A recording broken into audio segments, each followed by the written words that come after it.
Welcome to Cinemaphile, where we showcase the best in independent documentary and foreign filmmakers and talk to them about their work. I'm your host, Mike Kaspar. You can listen to other interviews by going to Cinemaphile with Mike Kaspar at Spotify.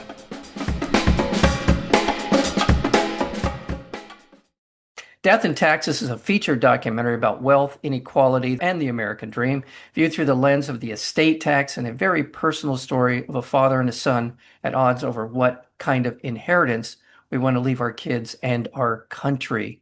Wonderfully done on at least two levels. Certainly the bigger picture of the distribution of wealth in this country, our policies regarding the wealthy and the people who are not, but also a very personal story about a father and a son. And honored today to have with us the director of Death and Taxes, Justin Schein. Justin, welcome to the program.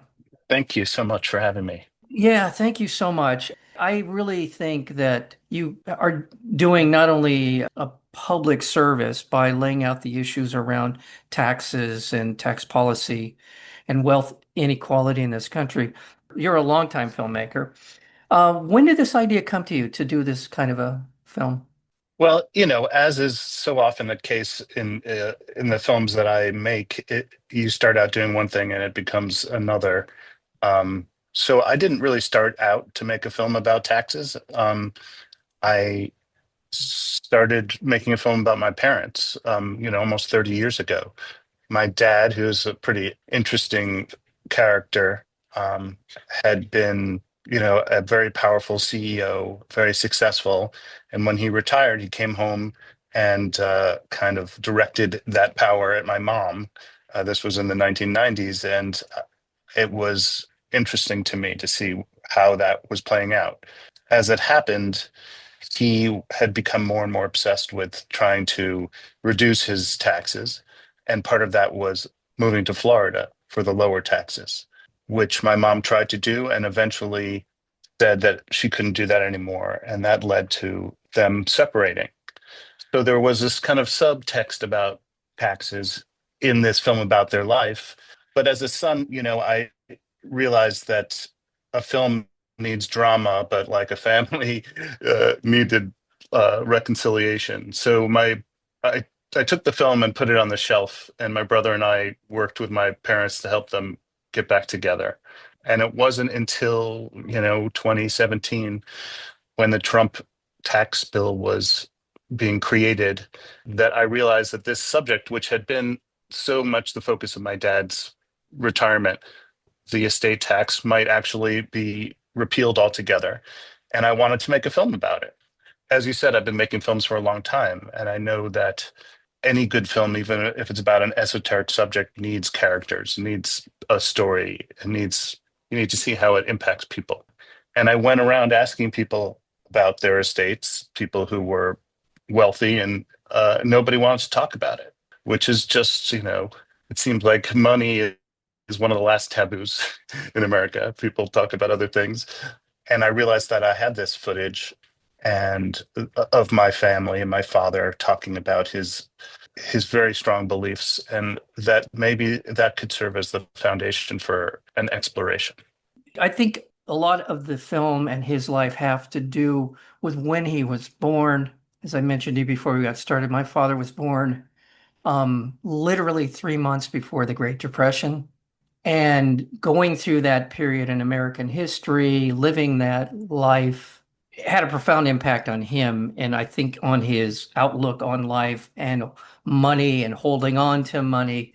So I think I'll be an armchair psychiatrist here, but it feels like that's some of what informs your father said. Definitely, definitely. When I looked at his life, it was amazing to see that it kind of really did parallel this economic road that America took, starting with the Great Depression.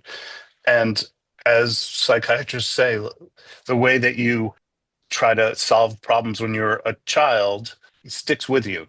He was raised in a family of garment workers. He was the youngest of four. They traveled around from apartment to apartment during the Depression, taking advantage of the first month's rent that landlords were offering. Ended up moving in with his parents, sleeping his grandparents. He slept in the same bed with his brother. And so he was always focused on trying to protect what he had so that he didn't have to experience that kind of deprivation when he grew older. And it was very much a part of what he took into the business world and made him very successful. He was a cost cutter. He was extremely savvy in terms of reducing costs. And, he went from a young lawyer to the head of Columbia Records to the president of Sony. But he was always that deep inside, this little boy, uh, not wanting to spend an extra nickel. And he taught that to me. And a lot of those lessons, I think, were, good ones. But his style could be really harsh. And he was an interesting guy. In terms of that, in terms of what you described, his story is America's story, this kind of roller coaster from 1920s, 30s to the 1980s, where in fact historians usually point to the early 60s, 62, 63 as the pinnacle of American power, dominance, economic opportunity. So in that period of time, he grew up. He became a successful businessman. So his story, his outlook is very much America's outlook. And again, if that's unfair, please let me know. But that's No, no, I agree. He rode this wave of American power and economic prosperity that that the rest of the country also rode. I mean, he in post-war America, he had been in the Navy, and through that he went to college and law school, paid for by the GI Bill. Like so many Americans, many of them, millions of Americans, got low interest loans to buy homes, and that is the kind of nest egg that has grown to become this tremendous wealth that we have. I think Paul Krugman, who's in my film, yeah, calls this the Great Compression. There was this middle class that just grew out of government and high taxes. I mean, taxes in the 1950s were as high as 90% under Eisenhower, who was a Republican, and the economy was really exploding. And what's interesting is that my dad also was very influenced through the 70s. There was the gas crisis, and there was yeah. inflation, and he was highly enamored of Ronald Reagan, as were many Americans. And Reagan kind of introduced trickle down economics, and my dad was completely on board with that. This idea of tax cuts at the top, and that would stimulate the economy, which was, a valid and interesting idea, but it has not borne fruit, in my opinion. The film is an interesting and was very challenging attempt to interweave this history with this personal story. And by the way, it was a joy getting to know your family and your friends, getting to know your father, because no one would ever say he's not intelligent, insightful, just a terrific person. I mean, you could see why he was successful in this film. You see, even in your discussions with him, knowing how he feels about a certain point of view that you don't share. I felt like he didn't, it wasn't a name calling. It wasn't like he just had a very intellectual way of trying to persuade you to his point of view. I appreciate that. Plus, your family, your mom's terrific. I was getting to know her a little bit, and your brother, and Mhm. it's that part of the film is really wonderful. I mean, it's just a good opportunity to get to know them and how all of these things played out in your life. And just speaking of Reagan very quickly, Reagan is the Rosetta Stone of everything that's happened since. He is. And his trick, his magic trick, politically speaking, was to convince people who weren't rich that he was talking about them when he Yep, talked about taxes. That is his magic trick. you're so right, because the estate tax is a perfect example of that. It really impacts 0.1% of the population. It's almost nobody pays the estate tax. There's so many loopholes around it, so many ways around it.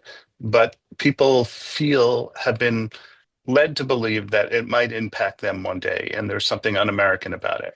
But the estate tax was created by Teddy Roosevelt to deal with the situation that we're in right now, which is a handful of people collecting a huge amount of the wealth. I mean, the top 1% in America now has more wealth than the bottom 50%. And with that comes an erosion of opportunity. What is key for me is that my dad lived this kind of dream of working hard and succeeding that is kind of supposed to be the American dream. And that is becoming harder and harder for Americans today. The cost of healthcare, the cost of education, things like that. And part of the solution, not the only solution, is for people who have so much to pay their fair share, to pay my fair share. I don't think it should be so much that it changes anybody's lifestyle who's rich. There's plenty to go around, but it's become a game, for the super wealthy to avoid, and that's causing a lot of other people to suffer. And interestingly, on the personal side, the year that my dad got cancer was the year that my son was born.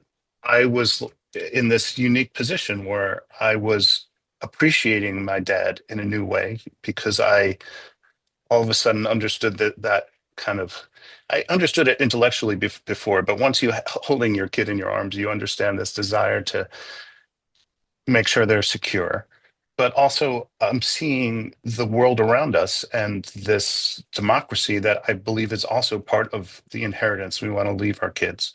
And that is teetering. And part of that problem is extreme wealth and inequality. So I just think, we need to have a discussion, an open discussion about these things. Could not agree more. As we are doing this interview, we just saw another example of the transference of wealth from the bottom to the top. One of the most audacious examples in American history, just passed the House and Senate and signed into law. So this could not be more timely. This film, Yep. Death and Taxes. And I just want to remind our listeners, we're speaking with Justin Schein, and the film is available through. Eight Uh, Above is the distributor. okay, It's going to be yeah. coming out in theaters on the 17th of July in New York, and then heading to LA on the 25th. And then we're going to be showing it, around the country and having local groups talk about some of these local issues. I mean, the reality of this budget bill that just passed is that it kind of creates a trickle down, so to speak, of misery, and local and state governments need to fill these holes from all of these cuts. Right. So it's going to cause the need to talk about taxes and wealth on the local level now as well. Yeah, I mean, this bill it couldn't be more clear when you're cutting about $1 trillion from Medicaid, healthcare and food for poor people, so that the top 1% can have a few $1 million more in tax cuts. It's just an exchange that I really don't think the people who are receiving all of them, these cuts want. I don't want my neighbors to be uh, one illness away from losing their home. It's just not necessary. The particularly egregious part of this bill for me in general is that this the slashing of government programs, Mhm. USAID, so many others that have a profound impact not only in our country but on the world are being done so that the tax cut that was passed in Trump's first term will not land so hard on the deficit. So the deficit is now being even more shouldered by the poor people of this country. So it's just so many reasons. And by the way, one of the things in the film Death and Taxes, I don't think it's a lot of play, and you touch on it in the film, and that is, in addition to the billionaires who live here in the country, they are sheltering their money offshore, which I don't think gets a lot of attention. How much money is out there in this sort of dark money Yep. world, swirling around the world, essentially never landing in one particular governance for any long enough to be taxed. So it's just moving around this huge amount of money in the trillions of dollars that no government will ever be able to tax. It's kind of an evil system to me that Yeah. Chuck Collins, who is in my film and is a activist, a longtime activist who was an heir to the Oscar Mayer fortune, actually, and gave up his money to become an activist, calls it the wealth defense industry, which has been created to, protect these fortunes. And the fact of the matter is that with Citizens United in the United States now, that contributions create power. You can put money, you can donate money to politicians and influence legislation. And there's, a lot of money going in to maintain and create these bills that are cutting taxes for the wealthy. what's been the reaction to your brother, from your mom, from Yeah. others in family? What sort of how's this landed with them? I mean, it was very important to me that my brother and my mom kind of be part of this process. So pretty early on in the editing process, I showed them, cuts of the film and got their feedback. While my brother and I agree on a lot of things, he is definitely he's in the finance world and more conservative than I am. But more important than the issues, I wanted them both to feel like I was treating our dad fairly and the family. And so, having them communicate with me and give me feedback, I think has helped them to be on board. I don't know that I could have made this without that. So I think that they feel proud of it. I mean, we just had a screening up in Connecticut where some of the film was shot, and my mom did the Q&A with me. I mean, my mom is in many ways the unsung hero of the film. I mean, She's she's amazing. She's an amazing. artist, Yeah. and she eventually really stood up to my dad for what she needed. She just wants me to be, able to do my work. And she, as an artist herself, she's a dancer. She appreciates that. But, I also have to say that my dad, you see this film, and I'm filming my dad in some of the lowest moments of his life. His wife has just left him. He's heading down to Florida by himself, realizing he, made a mess of it. But he let me film him. And that's a real testament to his love for me and his respect for the work that I do.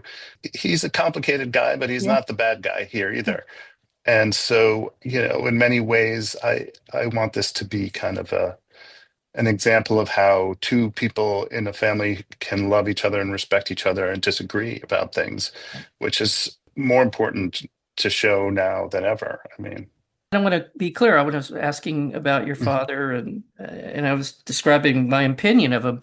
I understood. I mean, again, I grew up in a very mhm. similar set of circumstances, and I understand, given the times that my dad and your dad grew up, I understand their perspective. I get why they feel the way they do. Doesn't change my opinion that I'm right and they're wrong.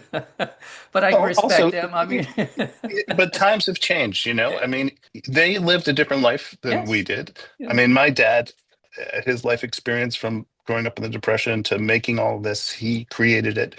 He was also, I think, dealing with his recognition that of his mortality, Yeah. and kind of trying to deal with the fact that he was getting older and he wanted to be remembered and he wanted to do something for his grandchildren.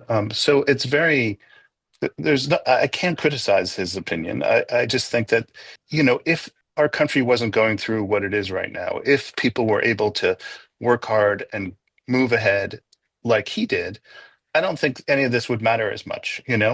People should hold on to and enjoy the money that they've made.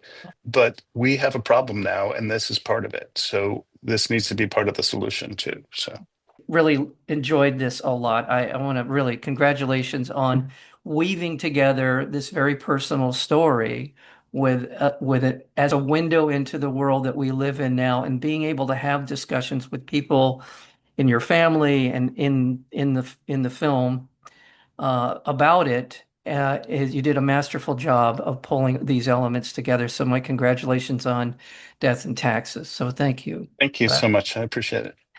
We've been speaking with the director of Death and Taxes, and that would be Justin Schein. Justin, thank you. Thanks. You have been listening to Cinemaphile. I'm your host, Mike Kaspar, and you can listen to previous interviews as well as special programming, or you can subscribe by going to Cinemaphile, that's F-I-L-E, with Mike Kaspar, at Spotify.